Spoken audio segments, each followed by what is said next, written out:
Well, good afternoon, everyone. It's good to see y'all. Glad you're here. I want to welcome you to the Pastor's Bible Study today. And we are in Matthew 5, 6, and 7. That's where we were last week. That's where we were the week before when Kurt taught the Beatitudes. So it looks to me like we're going to be in Matthew 5, 6, and 7 for a little while. But I think it's important for us to truly get the context of the Sermon on the Mount. Talked about it last week, and I want to just spend a little more time making sure we have an idea what's happening here when Jesus shares these teachings with his followers. I think there's an outline for you. You can get that. Those of you that are online, I want to welcome you today as well. So as I've been studying Matthew, you know, this whole year at our church, Matthew's kind of undergirding what we're doing, and we're going to pretty much spend the entire year in here on Wednesdays in Matthew. It's going to take us a while. It's a long gospel, 28 pages, and there's just so much there for us. And but as I've studied Matthew's gospel, there's a lot of really good commentaries on Matthew, and a lot of ink has been spilled by theologians and New Testament scholars writing about Matthew. You know, there are three commentaries that I've just enjoyed. One of them is new to me. One of them I've had pretty much my entire preaching life, and that's Herschel Hobbs as an exposition of the Gospel of Matthew. Dr. Hobbs was pastor of First Baptist in Oklahoma City for many, many years, if y'all remember him. He and W.A. Criswell drove the getaway car in both of each other's weddings. So they're longtime best friends. If y'all remember Dr. Criswell, he and Dr. Hobbs were best friends. And he just was a true pastor theologian. And his commentary on Matthew is just an excellent one. Michael Wilkins has written the NIV application commentary, and it's actually very good also. And then Jonathan Pennington, the Sermon on the Mount and Human Flourishing.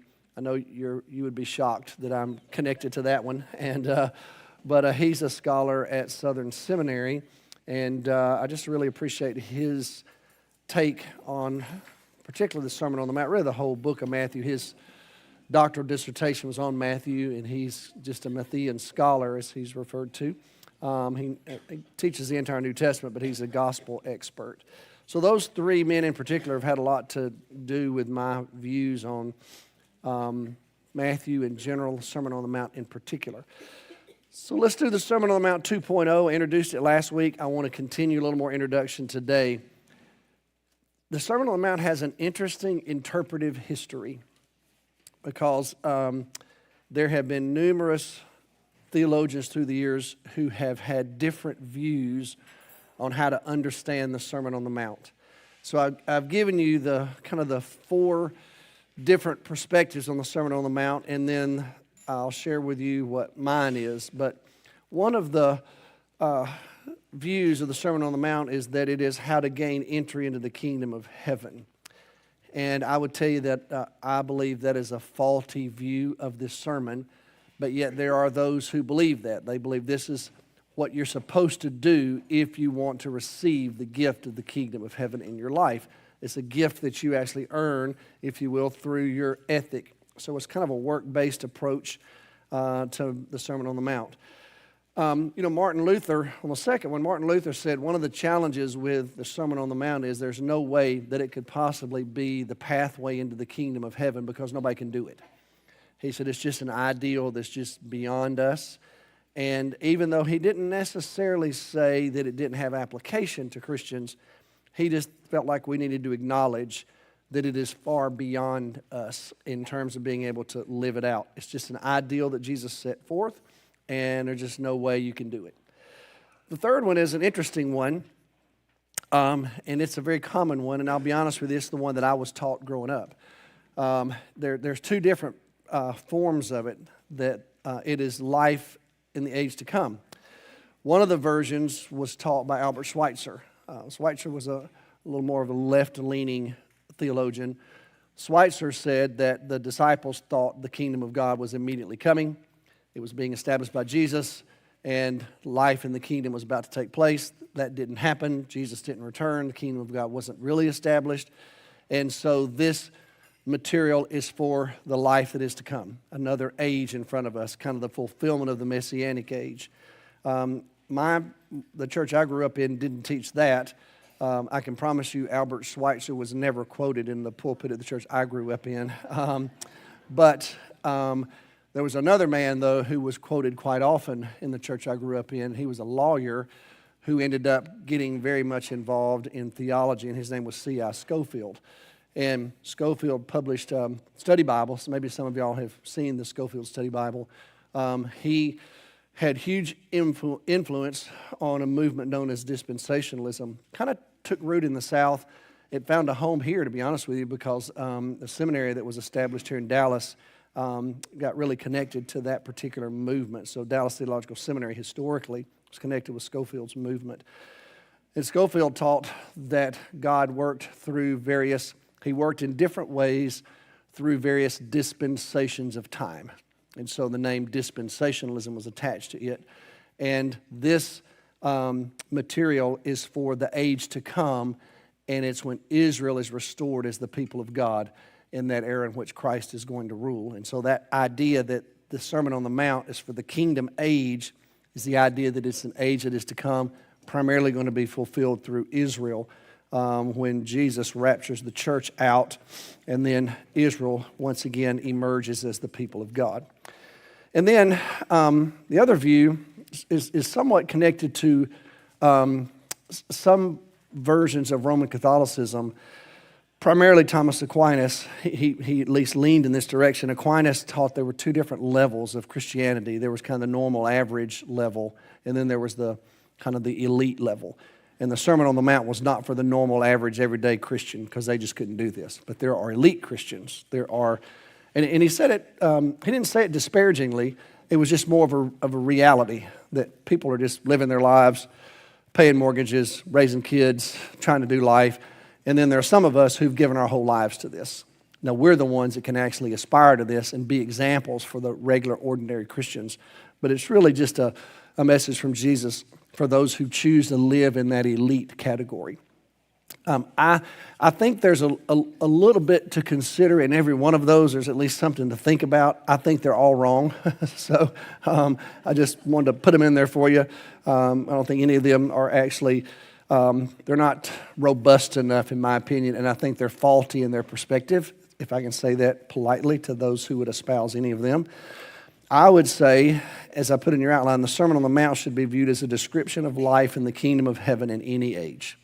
Once Jesus gave it, this is how he would describe life in his kingdom. And it's the result of a transformed life. It's the evidence, this kind of life that's described in the Sermon on the Mount is an evidence, if you will, of the work of Christ in us. So to put it in a phrase that would capture where we are right now as a church, I would say that next line, the Sermon on the Mount, can be understood as the explanation of what it means to flourish as a follower of Jesus.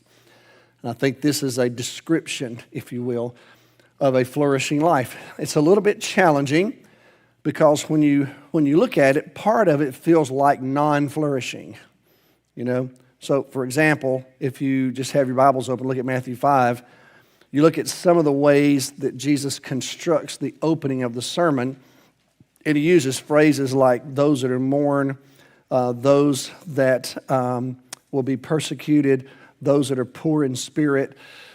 Those all feel like non-flourishing. But if you have a correct understanding of what Jesus is teaching, and you have a correct understanding of what the transformed life is all about, you come to an understanding that flourishing doesn't mean that everything in your life just is so it's such a good level from an outside or earthly perspective. It all adds up to flourishing. Jesus is teaching us flourishing is much deeper than that. It's much richer than that, and we've got to allow him to show us what a flourishing life looks like. Now, there's two different groups of people, evidently, that are listening to this sermon. It's kind of fascinating. So if you look at chapter 5, verse 1, it says, when Jesus saw the crowds, he went up on a mountainside and sat down. His disciples came to him, and he began to teach them.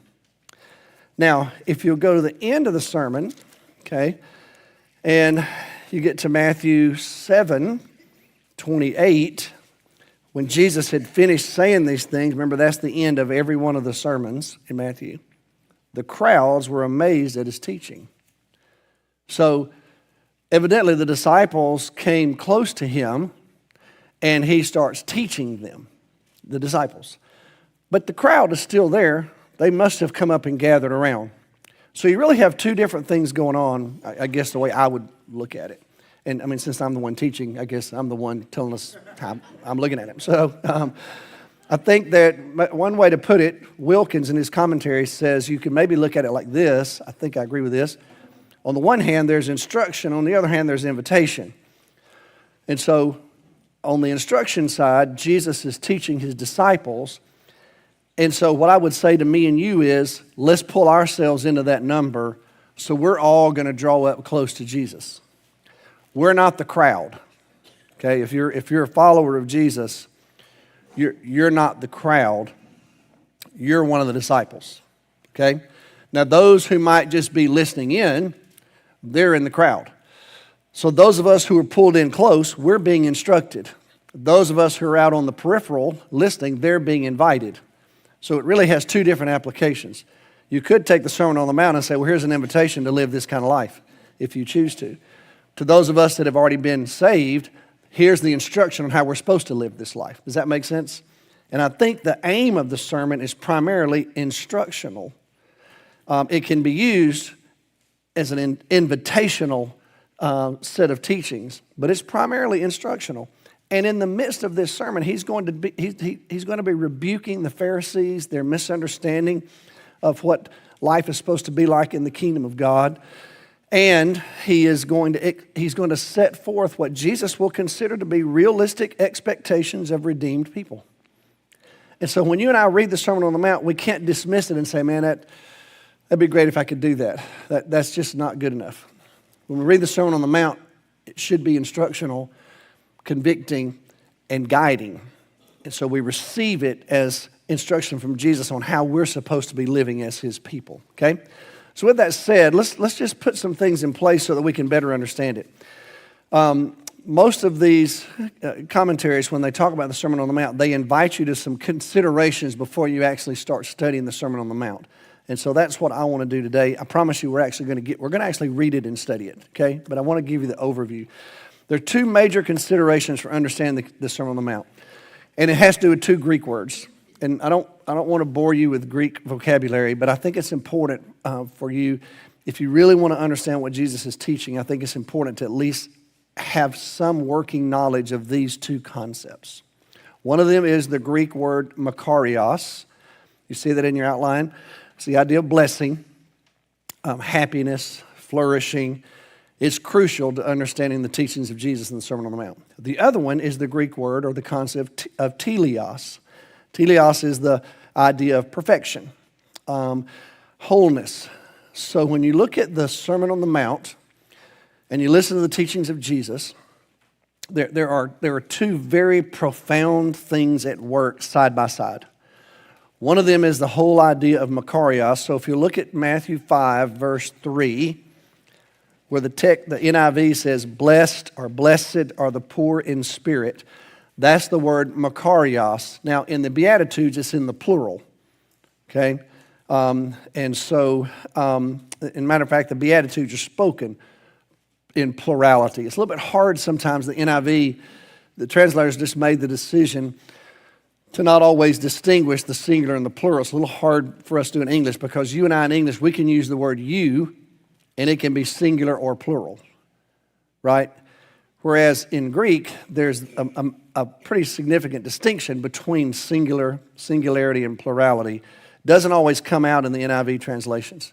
There is a translation there's a couple of translations that help you with it. Brian Sepulveda texted me the other day and asked me if I'd seen the Southern translation of the Bible, and I have. It always translates the plurals with y'all, which I think is a really good translation, to be honest with you. But the way some of the older translations do it is they use the word thy and thine, that's singular. And if you see the word you, it's plural. You know, the old King James does that. So in the old King, you might wonder why does the King James use thy and thine? Well, it does that because the translator is letting you know that's the singular. If you see the word you, that's the plural. So you don't always catch that in our more modern translations. But nevertheless, Makarios is the word that's used there in these Beatitudes. Now, the Latin word is beatus. That's why we get the word beatitude from. And then the word teleos, if you look at Matthew 5, verse 48, Jesus says, be perfect. Y'all see that? That's the Greek word teleos. It's at the heart of the sermon. It's kind of at the end of these admonitions from the Torah, okay, that are found in chapter 5. So this concept of blessed and perfect, if you will, those are two powerful concepts in the Sermon on the Mount. So let's do the first one, Makarios. Here's the challenge with that word, Makarios. It's just really hard to find an English word that captures it. And that's why there's so many different translations of it. That's why there's so much debate about it. You know, what do you do with that word? What does it actually mean? So what most translators have done is they've chosen to just use a King James word that's just found in multiple translations now, and it's just the word blessed. And so sometimes we pronounce it blessed, okay? Well, the challenge with that is that's a good translation, but the challenge to that is we don't always understand what that means. What does it mean to be blessed? Okay? And so there's two different ways to view blessed or blessing. One of them is a divine favor. God has blessed you. You've been blessed by God. The other one is a way of being in the world. Do this and you'll have a blessed life. Does that make sense? One of them is a state of being. One of them is the hand of God has blessed you. Now, in the Bible, they're connected, but they're also very different.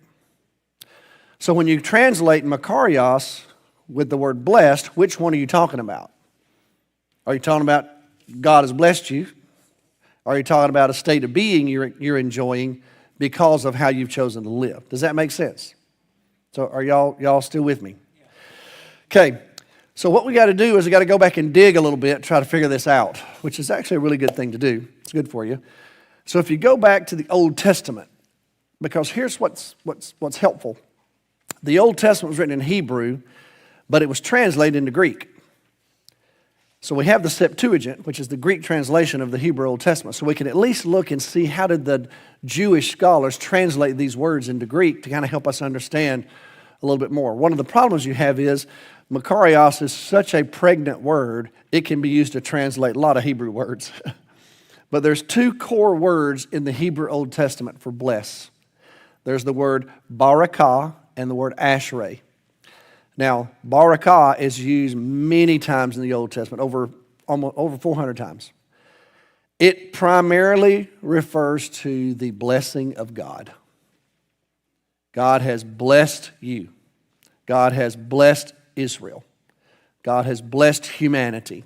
That is the blessing of God. There's a different word in Hebrew, ashrei. Now, the reason that word is very important to me and you is because that's the word that's used in Psalm 1. Ashrei. What does ashrei mean? Ashrei is a state of being. It's an abstract noun in Hebrew that's always used in what in Hebrew grammar is called constructive intensive. What that means is it's followed with a description. Blessed is the one who does so and so. So if you and I were to go back right now and read Psalm 1 or Psalm 2, you'll find ashrei. Blessed is the one who does not walk in the counsel of the ungodly. That's not barakah. That's not the blessing of God. That's a person who has a state of being known as blessed because of the way they're living. So the argument that I would make is that when you're reading the Beatitudes and you come across that word blessed, you need to think to yourself, not primarily this is God blessing. This is a person's state of being who's chosen to live a certain way. They're connected to God. So the blessing is connected to the covenantal life experience and relationship with God. So you could translate it happy, or fortunate, or flourishing. There There's one Australian translation that translates it like this: good on ya. Good on ya. In other words, this is good. This is a sign of flourishing. This is a sign of being fortunate. This is a sign that your life is in sync. You're doing what God's asked you to do. The word makarios is used in so many ways in the New Testament. It's used 50 times in the New Testament, 13 times in Matthew. The word ashrei in the Old Testament is not used as much as barakah. It's limited. It's primarily used in the Psalms and the Proverbs. But the point is, when you see the word ashrei in Hebrew, it's almost always translated in English with blessed. And so what I would encourage us to do, the good news is there are some good resources that help with this kind of thing. I'm always a little cautious to tell you to consult online, because what I have learned is anybody can publish something online. Okay, so you want to be nervous about that. I would tell you, I'm happy to visit with you to give you some resources that you can trust that will help distinguish these things for you, because I think it's important. So when Matthew's describing the blessed life, Matthew 5, he's talking about the life that you've chosen to live as a state of being. And it's connected to what Jesus has commanded you to do, okay? And so that's why I believe you can use the word happy. Remember, I'm trying to redeem and rescue the word happy. We've talked about that. Because our understanding of happy is too flippant. It's too flimsy. The Hebrew and Greek understanding of happy is very robust. It's connected to the life God's designed for us. And it doesn't mean everything that adds up like we want it to. It means you've got a state of being in the presence of God because of your relationship with God. Then there's the Greek word teleos, okay? And that's the idea of wholeness. I like the word wholeness maybe better than perfection. And so if you want to connect it to a Hebrew word in the Old Testament, it's shalom. That's what teleos is. God is shalom. God is at peace. God's complete. God's whole. God's holy. God, everything about God is connected, if you will. And so he experiences a state of being that's perfect, obviously. But for us, be perfect, be whole, be complete, be virtuous, be holy, be true. I would say these two go together. The blessed person is a holistic person. Does that make sense? A holistic person is a blessed person. They fit together. So teleos and makarios kind of guide us through our study of the Sermon on the Mount. And we're going to come back, and as we make our way through it, we're going to look at both of them. All right? Okay, so let's run through the rest of these real quickly. There are some others to give consideration to. Because, just read through the Sermon on the Mount as y'all are getting ready for our time together even next week. Okay? Here are some other things to think about. You're going to run across these words in the Sermon on the Mount. Righteousness. What is righteousness in the Sermon on the Mount? Well, you find it at least 6 times. Here's what some people think when they think of righteousness. They think of imputed righteousness. In other words, God declares you innocent because you've been saved, you're righteous. Another view of righteousness is the right kind of behavior. That's the Sermon on the Mount. The Sermon on the Mount, when the word righteousness is used, it's not referring to our imputed righteousness, I don't believe, that we receive at salvation. It's referring to doing the right things. It's the ethical demands of wholeness. It's the reality of God's work in your life being lived out through you and in you. So it's what you're doing. You're engaged in just behavior. And your righteousness, Jesus says, is going to have to be better than the Pharisees. Okay, so we're going to talk about that. Then there's the word heart. There's at least 3 references to the word heart in the sermon. Well, the word heart is found so many times in the New Testament, 150 times. It just captures this inner essence of just who we are as a person. Jesus will say, show me where your treasure is, and I'll show you where your heart is. It's that whatever it is, it's captivated the inner you. That's your heart. And the Sermon on the Mount is aimed at that. Remember, Jesus is going to say, some people... You've heard this, it's been taught, it's in the 10 Commandments, you can't commit adultery. However, what I'm going to tell you is if you lust in your heart, in other words, if you pour all your affections, if you will, in such a way that you objectify other people so that the only reason they exist is to satisfy you, well, that shows me your heart is out of sync with who you're supposed to be.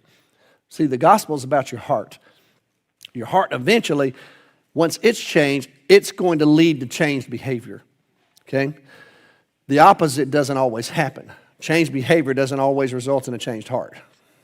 So, Gentiles. Now that word is found many times in the New Testament. The Greek word is ethnos. We get our word ethnicity from it. Typically speaking, when you hear the word Gentile, or that refers to someone who's not a Jew ethnically. Matthew's going to use that word a little differently. Sometimes it's going to be translated in your NIV translation, if that's the one you use, as pagan. It's the same word.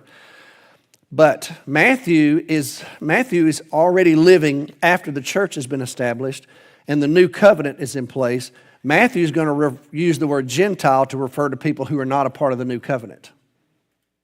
It's no longer an ethnic word for Matthew. It's a theological word for Matthew. So you can be a Jew and a Gentile at the same time. Do you hear what I mean? In other words, you can be someone who rejects Jesus. And if you reject Jesus from a theological perspective, you're outside the covenantal family of God. You can be a Gentile and a member of the house of Israel at the same time, because Matthew is going to view the covenantal people of faith as the new community.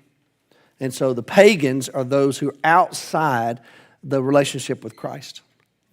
Then you'll have another phrase in Matthew, and that's Father, Father in heaven. There's 17 references at least to God being the Father in heaven. The point is, Matthew is communicating Jesus' teaching to us that our life as Christians is highly relational. And so our God, who is our God, and He's the Creator God, He's the only God there is, but He's our Father in heaven. And that's how Jesus will refer to Him. And so it creates that familial relational dynamic that God has designed for us. And I think some of us maybe take that for granted. That was a powerful revelation for the Jews to understand that that's the relational component of their life with the Lord was very familial. And that's how Jesus will demonstrate it. And, Jesus will refer to God as His Father. Then the kingdom of heaven.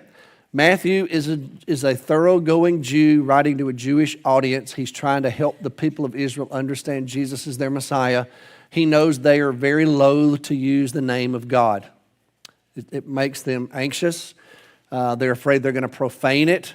They're afraid they're going to blaspheme the name of God. So even in the writing sometimes, you'll find if they're writing God's name, they'll leave letters out so they don't spell the whole name. Just don't profane the name of God.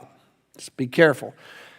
So rather than referring to it as the kingdom of God, Matthew's going to almost every time call it the kingdom of heaven. That way he just gets past that. But it's the same thing in the Gospels. Kingdom of God and kingdom of heaven are the same thing. Okay? It's this reality of God's kingdom that He is establishing now on this earth. And Jesus is going to encourage His followers to receive the kingdom of heaven, to live in the kingdom of heaven, to understand the kingdom of heaven, because it is His kingdom He's planted on this earth. It's important to Him. As a matter of fact, if you go back to Matthew 4, He goes around Matthew 4, verse 23, preaching the good news of the kingdom.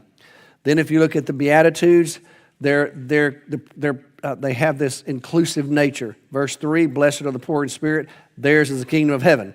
Get to the last beatitude, verse 10, blessed are those who are persecuted, theirs is the kingdom of heaven. So the kingdom of heaven is very much a part of the teaching of Jesus. He had to spend a lot of time on that because the disciples understood kingdom, they just didn't understand kingdom of heaven. Okay? You and I don't use that word very much, the word kingdom, as Americans. It's not really in our parlance. Maybe if we were British, it'd be a little bit easier because we use that word kingdom, United Kingdom. It's more in your vocabulary.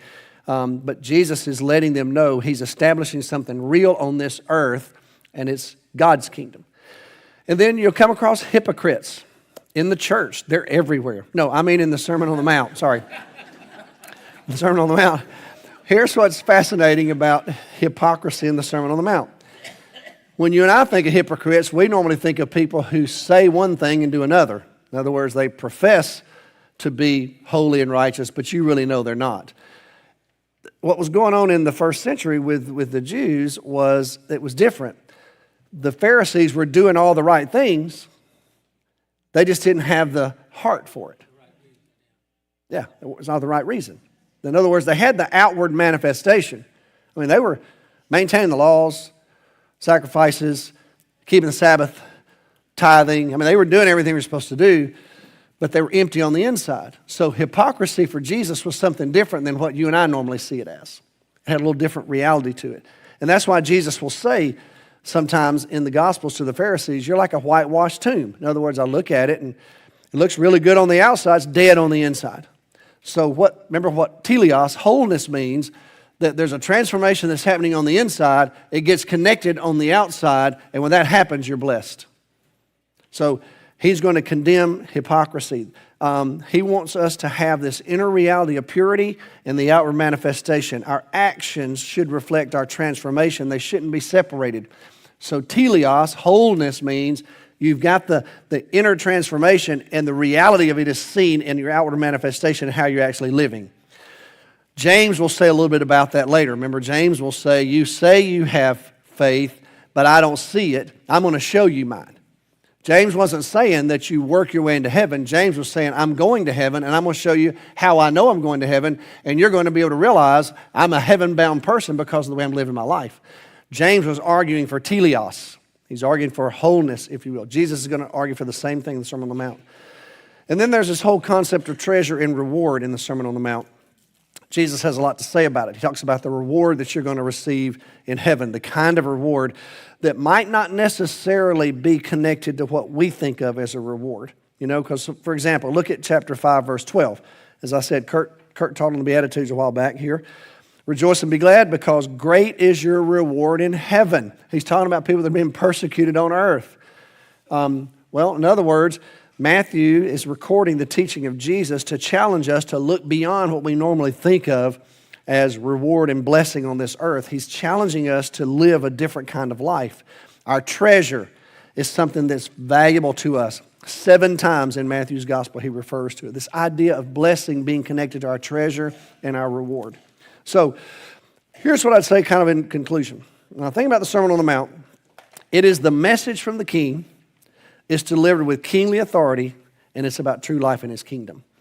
That's really what's going on. So when you get to the end of the sermon, verse 28, when Jesus finished saying these things of Matthew 7, the people were amazed.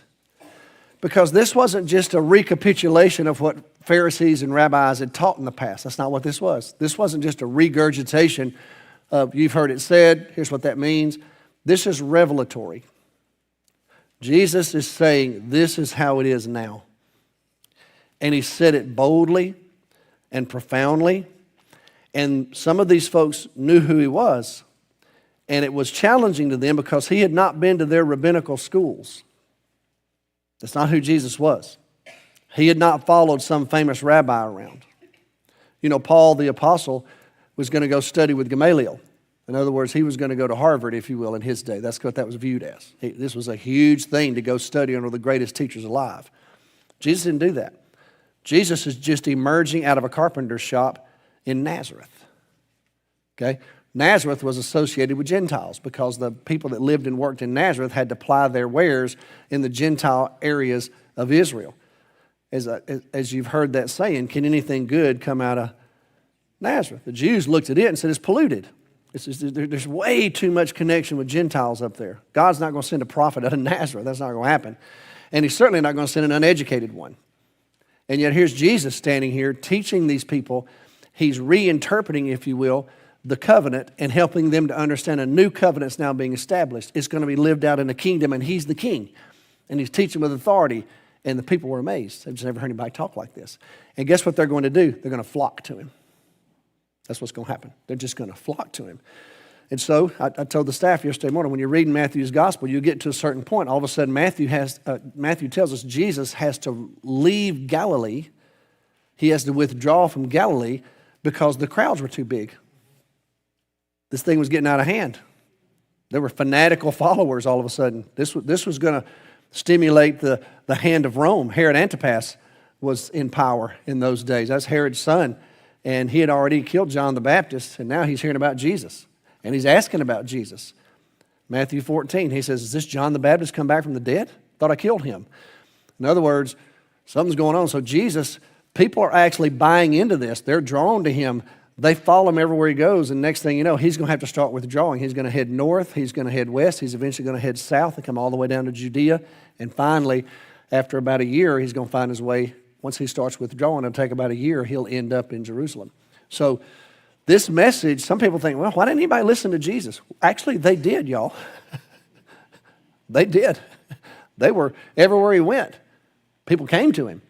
And so much so that he eventually had to leave that part of the country so that he could actually ultimately accomplish his mission. So powerful teaching, and it's meant for us, and it's good news in any age.